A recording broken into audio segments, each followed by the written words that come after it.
I haven't gotten into this with any other comedians I've had on the podcast, but I find this thing interesting. You know, there's like you were just describing your emotional state when you go to do a show. Yeah.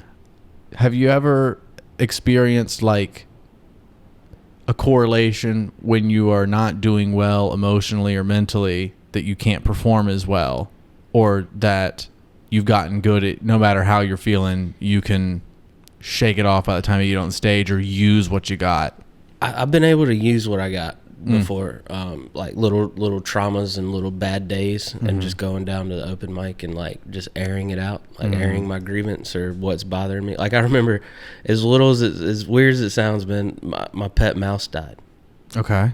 And we had. Sorry to hear that. Well, thank you. His name was Sensei. He was fantastic. He had a little wheel. We just loved it. And that night I was just weird. I was like, I just cried all day over a mouse. You know, like I love this dude. And I went to the open mic. It was when it was at Real Cafe, and I just talked about it. I was like, guys, I don't know how to act, man. I had a pet mouse and it died, and I am destroyed. And people at first were like, what? But the more I talked about it, like they clapped me off the stage, not because it was funny and it was a great set. It was like, this guy needs it. You know? And it was great. Yeah. But I've definitely been in those mindsets where I've had a bad set. Yeah. And been like, I just shouldn't have done comedy today. Right. I'm not in a good place.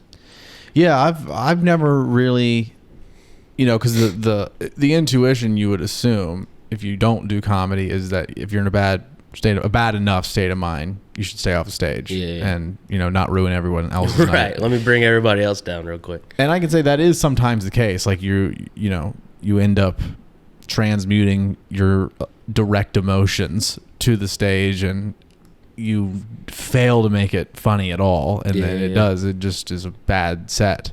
But I've also found like there's been so many times where I have been in a horrible mood or something really horrible happened to me, like, you know, 15 minutes before going on. Like I remember at one of the Cape Fear comedy festivals when I was getting out of the one relationship I'd been in, and I think I was about to do like a 10-minute set on a showcase at Dead Crow. Yeah. And it's a comedy festival. Yeah. Like you gotta. Yeah. I gotta bring it. Yeah. And she called me. We hadn't like talked in a few weeks, and she called me and told me, she's like, I just fucked someone.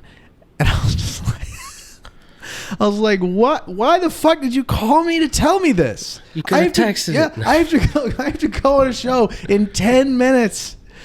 And then, but I think memory serves, I think I crushed it. Like I had this like horrible angry energy, and I just was so like, it was like, you know, my jokes had nothing to do with it. I think I might have mentioned it at some point when like just the rage was coming out of me, was just like putting it into my joke. And I was just like, I don't know if you guys know this ago, but 10 minutes ago before I walked on the stage, my girlfriend called me and said she fucked someone. And they were laughing. They loved it, you know? Yeah, and I did the Tony Castleberry said the same thing when he was writing and doing articles for the Cape Fear Comedy Festival. I was going through my divorce, one of the comedy festivals, and I had this joke about throwing her fish into the lake. Okay. And I just brought it with such intensity one night because I think we had just talked. Yeah. And it was just like, throw one at a time in the lake.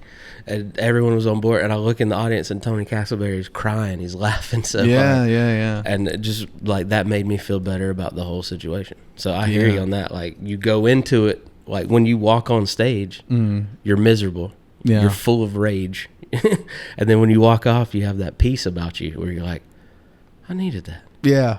And there's also been times I've done it when it's very direct. Like, you know, I had a real intense romantic situation with a woman, and then it really felt like this night I was like gonna go on a date with her, but last minute she sent me this text like, let's not do this, and then she said a bunch of like other like kind of knife twisting stuff in there. And so I went to a Barzar Juggling Gypsy open mic, and just, you know how that room is. It's more almost like a speakeasy poetry kind of vibe. And but you know, they were all slam poetry going. They were all lined up, you know, around the outskirts, and And I went up there and just for 10 minutes just talked exactly about like the story with this person and like led them to the fact like I should be on a date right now, but I'm not. I'm not. And I don't even remember what I said, but I remember they fucking like gave me a standing ovation at the end of it. And I completely like went from walking onto that stage miserable because of this thing and walked off like, I'm so glad that I was miserable because I feel really this good. This real organic thing came from it. Yes. Yeah. I feel like there's something else too that I was forgetting about. But I remember they they messed up and gave me a microphone that year I won Port City's Top Comic. Like, never let any of the winners say anything afterwards. Just get your trophy, get off stage. But Jack Nelson turns to me, he's like, anything you want to say? And I was like, well, I guess I got to now. Yeah. But I let everything that had happened in 2016 come out. I was like, this has been the worst year of my life. Yeah. But the best year of my life in comedy, and each and every one of y'all have been here with me through the whole thing. And I just start like tears rolling down. And I'm just like, okay, I gotta go. Peace out. Okay, so I remember what it was. It's very recent. Like I did the jokes at an open mic that I set out to do, and then I had like before the red light even came on, I was like out, and then I kind of like was drawing a blank, or maybe I forgot what other jokes I wanted to do. For some reason, I was drawing a blank, didn't have anything, and I let the room get silent, and then I just started like talking about my direct immediate problems. Like I have really bad financial issues and no woman loves me. I'm very alone. I haven't had a relationship in 7 years, and sleeping in my bed is very cold and lonely. They just started busting out laughing because it was just such a sharp, dark turn, like, but it was real.